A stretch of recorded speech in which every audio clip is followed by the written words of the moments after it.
congratulations to all the young men that are out here getting ready to go to work and showcase these God-given skills that you've been given. Well, it's great to represent Ohio State and be here. A couple quick comments just about Ohio State. Something really cool happened last year. But instead of what the normal fan sees, I'm going to give you a little bit behind the scenes and talk to you about what really happened. And everybody saw the Big Ten championship, and the average fan, the average person that really doesn't understand, and I should just say football, because all athletics, the process involved in getting to that point. And then you go to the Sugar Bowl and you go beat a very good Alabama team. Once again, the average fan, coach, great job, that was awesome, that was really cool. And deep down, when I'm shaking hands with people, in my heart, I know there's nothing cool about that. It was the journey to get to that point. And then obviously to take part of the first college football playoff in the history of college football. And to go down to Jerry Jones Stadium and represent the great state of Ohio and Ohio State and these incredible players that we have and go win that thing, that was a game changer. But I'm gonna ask you to lock in just for a couple minutes. I know you probably get a million speakers, and I try to be brief, try to hit you right in the face as hard as I can, because I don't want to waste people's time, just like I don't want people to waste my time. And when I was your age, what I'm blessed with, wasn't blessed with incredible speed or vertical jump like some of you guys, but what I was blessed with is the ability to learn from others, take from others, and use it in my own life and try to share it with our football team. So that's what I'm going to give you. I really appreciate the guys that are locked in right now. That's very important. So what happened is we started Ohio State, won 24 straight games. We were hired there in 2012, 24 straight games. And deep in my heart, I knew something quite wasn't right as we're getting ready to play a very, very good team called Michigan State. And this was a year ago, and something happened. And what happened was this: we lost the game. And the sun wasn't going to come up in Ohio. You guys have all been there. It was terrible. It was awful. So you're on a 24-game win streak, and we have a chance if we win this game because Alabama lost, we're going to go play Florida State for the national championship of college football. Deep in my heart, I knew we were ready for that. I knew it. And so it happened. We faced, like I said, a team that had every bit as much talent as we had in Michigan State, and we lose. And what happens the next morning, and you guys have all been there, when you lose a game, the average media, the average fan, it's the coaching's terrible, right? The players are terrible. Get rid of your quarterback. Get rid of this. We call that BCD. It's a human emotion. It's a human reaction to bad events. I'm going to blame others. That's the B. I'm going to complain about my situation, and then I'm going to defend myself. You see it from coaches and leaders all the time. We lost that game because I pulled our top guy pulled his hamstring, whatever the excuses are. I'm going to blame others. I don't quite have. It's not my fault. It's my coach's fault. It's not my fault. It's our defense coordinator, offense coordinator, whatever. I'm going to fire those people. And you hear those stories all the time. And then as a leader that's been involved in college football almost 29 years, I watch that and I start to cringe. And we all know that's not the problem, but you have to look good. And then you complain, I don't have enough speed, I don't have this, I don't have this, I don't have the right players. And then you defend yourself by saying, if I did it, could have done it my way, we would have won.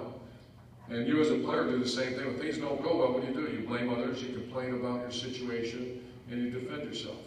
Here's the great thing that happened at Ohio State. We didn't do that. Matter of fact, we lost another one. We lost the Orange Bowl. And then we started the season, very young team, lost our offensive line, lost our tailback, Carlos Hyde. Our best player, 10 days before the first game, something horrible happened. He threw a pass, his arm came out of his shoulder, and he tore his labrum again. His name was Braxton Miller. Preseason Heisman candidate, a great person, a great kid. Our team is like someone, because you know how preseason camp is, everybody's excited, ready to go. It's like someone took a needle and popped a balloon. And so in our hearts, in our minds, our team was hurting. And I was kind of almost accepting the fact that we were going to be an average team last year. Then something beautiful happened. A team went to work. And there's no substitute for hard work. A kid named Ezekiel Elliott's our starting tailback. I'm a little biased, but he is the best tailback in America. And he's a guy that played as a true freshman, was okay. He's the best practice offensive player I've ever had. I'm going to say that now. I've had Tebow, Percy Harvin, and some other great ones. He's phenomenal at practice. He's the guy that finishes every run 25, 30 yards down the field, works on making safeties miss. And it's a great example of Ezekiel. If you watch the Oregon game, our first touchdown, he wasn't that good when we got him. He was a kid that worked himself into being that good. And he would work always, and I'd have guys carry sticks in the back of our, imagine when you're going against a scout team, and I have managers running around with sticks trying to hit the ball out.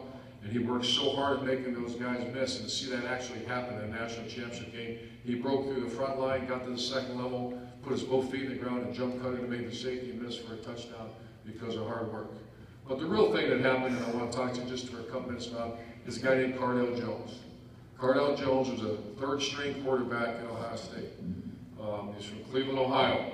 Kind of a knucklehead growing up. Didn't have the best support around him as he was growing up, and then something magical happened. He went to a very good high school named Glenville High School. His high school coach, a mentor, and his mother all got together and said, let's make this guy, let's take advantage. Obviously, God's blessed him with 6 foot, probably 6'4" plus, 250-pound, great arm, but just kind of a knucklehead. And something happened.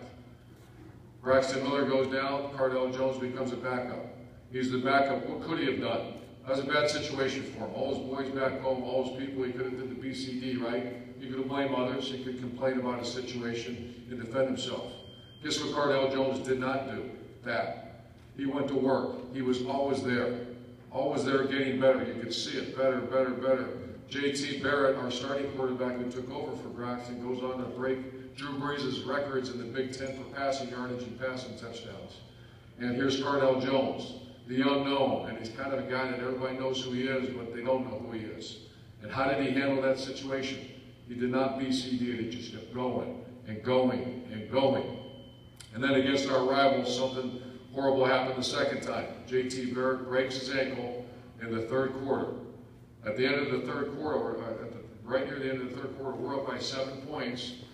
J.T. Barrett, and J.T. Barrett's not one of those guys that when, you guys have been around those players, when they go down, the deep down, they're not hurt. You're like, get up, man, you're fine, get off the field. J.T. Barrett, he's got the heart of a lion. One of the toughest guys I've ever been around. When he was down, I knew something was bad. I look out there, and sure enough, the trainer looks me in the eye, and he points to his ankle, and I know it's broken. If he had a sprained ankle, he's getting up. Especially in that situation against our rival game, up by 7 points at the end of the third quarter. So they cast him up, take him off. Here it is.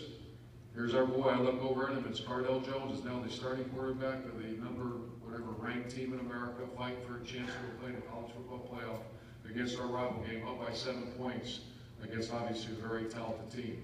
Cardell Jones, we run the ball once. It's now third down. We call it pass play. He throws that ball and almost hits me on the sideline like he's never touched a football before in his life. And obviously the whole crowd's worried. I'm a little bit worried too.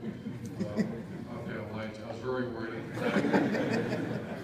And he comes over to the sideline, and I can see he's worried too. He's got that look, and so we got to calm him down. The good thing is by now we're playing very good ball. We have very good players around the offense line. A team came together right there on the sideline. He goes out. And obviously we beat the deal. He does okay, but Ezekiel took the game over, and we went, here's where the magic started. Cardell Jones, because of his training, because of who he is now, because of his support group back home, but most importantly, because of his teammates, he wasn't going to let him down. He has an incredible week of practice getting ready to play Wisconsin in the Big Ten championship game. We don't have another quarterback, by the way. He's it. He's it, and we know as we get ready to play Wisconsin, we need to, everybody's talking about we were, I think, 6th, and we're only going to take 4. I really wasn't even thinking about that. I just wanted to win that damn game and become Big Ten champs. And Cardell Jones takes over that football team. And they get behind him because they're very close, and we go and win that game 59-0 against Wisconsin. We get ready to play off Alabama, and we have over 30 days to get ready. The Wednesday before, we go play Alabama. As I'm jogging off the field with our offensive coordinator, I look at him, and I coached Alex Smith. He was the first overall pick, starts in the NFL now, one of the best quarterbacks, and Tim Tebow, and some other great quarterbacks. And I looked at my offensive coordinator, I said, I've never seen a quarterback have a better practice or be more prepared. I don't know if we can win this game, but we got the right guy pulling the trigger in this game, and that's Cardell Jones. And obviously the rest is history. So the reason is, and I just want you to leave this, not everything will go well. Today, some of you might not know, well, don't forget your time, you went with this camp. I know it's a great camp, and great people work with you, but you know what? It might not go well.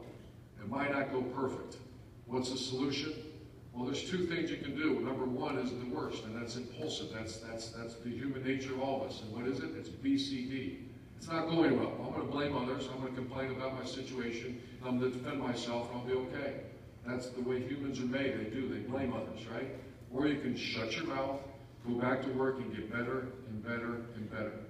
Not every Cardell Jones story turns out like Cardell Jones. The ones that BCD, guess what happens to them? They're the ones that don't win the game, and they just they go about their own business and not all in for the team.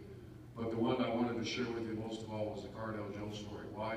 He got hit right in the face with the situation. He was the backup before this year. JT Bear beat him out in August, and then JT Bear becomes starting quarterback, and Cardell Jones has to sit and watch a team go 12-0.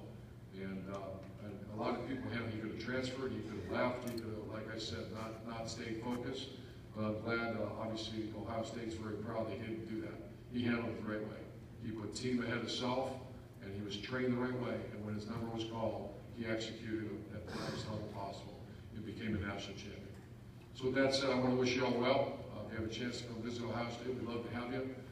We have incredible players. The reason we won a national championship is not because of great coaching or great comments or great stats or great pre-game speeches. We have great players that play great, and it's because they play for each other, and there's no BCD at the Ohio State University. Something bad happens, we know what we got to do, and just get better and better and keep working, and that's what we demand out of them. So that's it. I want to tell you thank you very much for inviting me to this great facility. I wish you well today. Look forward to watching you run around a little bit. Thank you very much.